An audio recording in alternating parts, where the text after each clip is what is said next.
Pagmamahal ba ang paninira sa sariling kapatid? Paninirang walang basihan.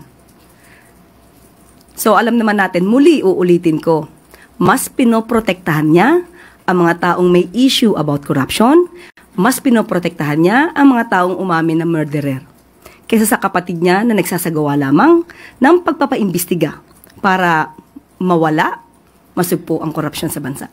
Hindi po tayo magpapadala kung ano ang sinasabi ng mga maiingay.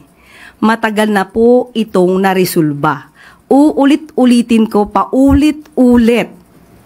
Ang Pangulo po ay malinis at ang Pangulo po ay hindi magpapadala sa anumang pag-uudyok. Pag-uudyok ng mga destabilizers, pag-uudyok ng mga obstructionists na walang gagawin kundi magbigay ng mga kondisyon, magbigay ng pag-uutos sa Pangulo